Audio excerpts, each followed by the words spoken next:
So ngayon, mapoforce na si Senator Lacson to give to kaya nga to reopen the investigation and call Gutisa again. Kasi ginamit na nga yung kanyang testimony to pin down Romualdez. So what prevents him from asking or from calling Gutisa again at the 18 Marines regarding what what they stated in their affidavit para mabigyan niya ng linaw and the people are watching kasi yan naman talaga ang role ng Blue Ribbon Committee, to investigate mga wrongdoings. Kaya nga ito yung Committee on Accountability. So yan ang tradition ng committee na yan eh. So there's no more reason for Senator Lacson not to continue with the hearing and utilize Gutesa and the other 18 Marines. Dito po sa naging pahayag po ni Speaker Romualdez sa kamakailan po, attorney, na hindi daw siya yung mastermind, may dadalhin daw siya pababa, kung hihilahin siya pababa. Kung babasahin, reading between the lines po no ng kanyang pahayag, tila pag-amin ba ito na may nagaganap ng korupsyon? It appears. Merong parang implicit, in fact, express admission. Kasi why is it that he will not go alone? In other words, dami kami dito. Opo. Marami kami dito. Yan ang ibig sabihin dyan. At hihirain ko kayo. I will not go down alone.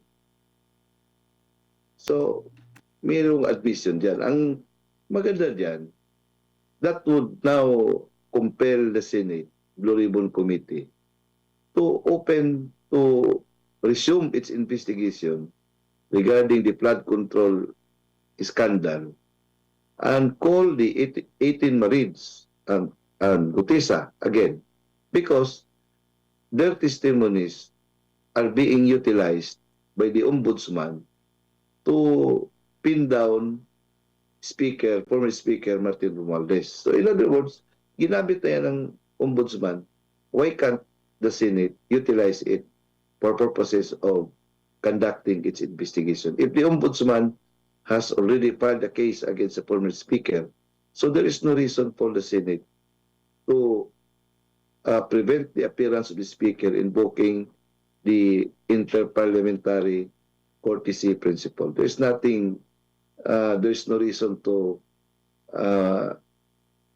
there's no more reason to adhere and to give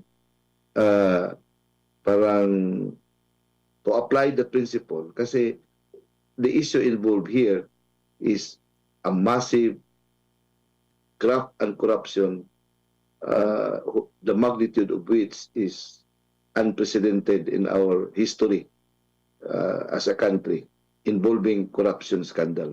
Wala pa ito nangyari. Unprecedented ito. So, hindi na pwede yung interparliamentary courtesy kasi yung issue is already imbued with public interest. Ngayon, kumbaga, dati, yun pa yung ini-invoke nila eh. Mismong ang pinuno pa ng Senate Blue Ribbon Committee. Ngayon, tsaka na magkukumahog na dapat maimbita at magpaliwanag dito noong ganito na po ang nangyari. Pero meron daw pong ikakaso or meron na bang kaso, di ko lang alam, ang ombudsman laban dito kay Speaker Romualdez. At ang kabilang po sa naging source nila ay yung naging testimonya ni Gutesa. Ano po ang maano ninyo dito po, attorney? Considering nung una talagang dinidiscredit nila itong si Gutesa. Kaya nakakatawa yan. So, inconsistent. So ngayon, mapoforce na si Senator Lacson to reopen the investigation and call Gutesa again.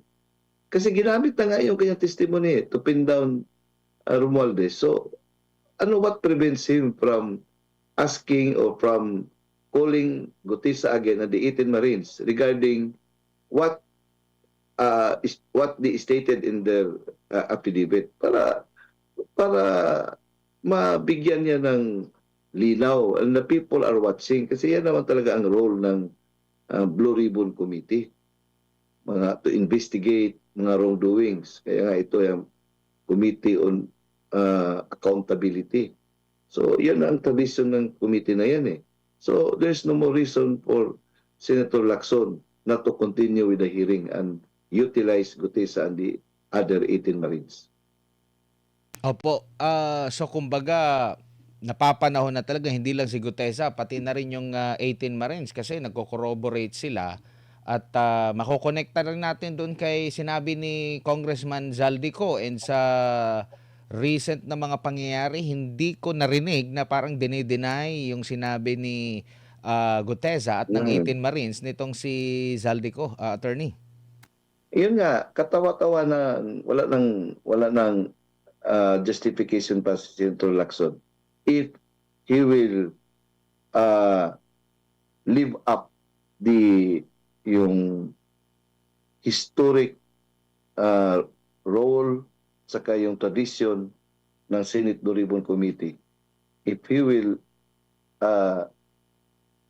if only to uphold that historic role at saka yung tradition ng Senate Blue Ribbon Committee, Senator Lacson as the chairman has no more reason not to continue with the hearing and call Gutesa and the 18 Marines kasi ginamit na yan ng ombudsman against Speaker Martin Romualdez. Opo. Nakikita nyo rin po ba, meron din pong agam-agam kung nagbabasa po tayo sa mga komento din ng ating mga kababayan na parang inaano din po nila, sir, na baka stage lang yan, tapos ang isasampa na kaso, hindi mabigat na kaso, para at least man lang, tapos mababasura yung kaso, sasabihin na, oh, tingnan ninyo, may kinaso ninyo, mahina, talagang wala akong kasalanan. Yung mga ganyan po na maaring senaryo po, attorney. Actually, hindi wala naman lahat ng mga plunder cases naman. Kina Enrile, yung and others, sa umpisa lang, pero pagkatapos acquitted naman. After how many years? Pero ang issue nito, politika ito eh. So, ang political objective, ma-achieve yan upon the filing of the case because if you are filed with plunder, kahit pa mahina yung ebidensya, in the meantime, you will be in jail because plunder is not billable.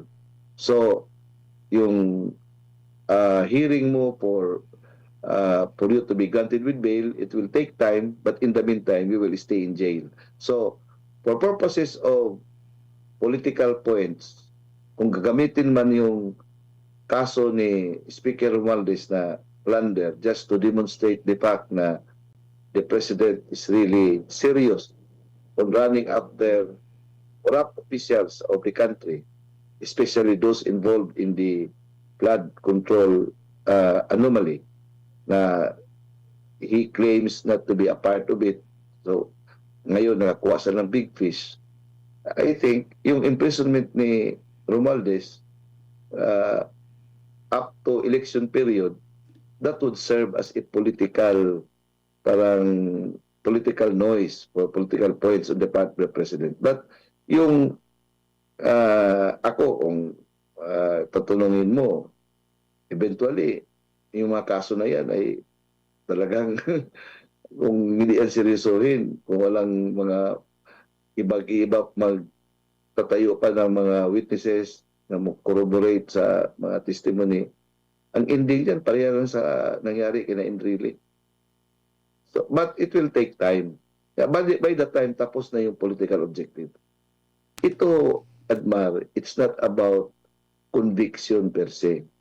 It's all about demonstration of or presentation of a trophy na mayroong nagawa ang present administration to fight graft and corruption. At saka ang trophy na yan, kaya nga sabi ni Speaker, I don't want to become the fall guy, I don't want to become the scapegoat. Kasi siya ang gawing trophy to demonstrate na talagang si President Marcos is serious about running after the corrupt officials. Kaya if he can afford to imprison or to file a case against his own first cousin, how much more for others. So magandang epekto yan sa political, yung sa political aspect. May siguro yan ang kanilang gusto ipalabas, pero the people alam nila na hindi man magawa yan ni Speaker Romualdez lang. Hindi man pwede mangyari yan na walang approval, walang participation ng presidente. Kasi even the testimony of Saldico, he is very categorical that the president was asking 100 billion budget insertion para sa kanyang 25% na kickback amounting to 25 billion. At saka sabi pa ni Saldico, nideliver pa yan sa Ilocos at saka doon sa bahay doon sa Forbes Park ba yan? Yun, mga testimony ay that demonstrates that this kind of corruption cannot be done by the speaker alone. Kasi ang batas, hindi magiging batas, yung GAA, without the approval of the president. At saka walang disbursements na walang approval ng presidente kasi ang act of the secretary of the DBM is deemed to be the act of the president under the principle of qualified political agency.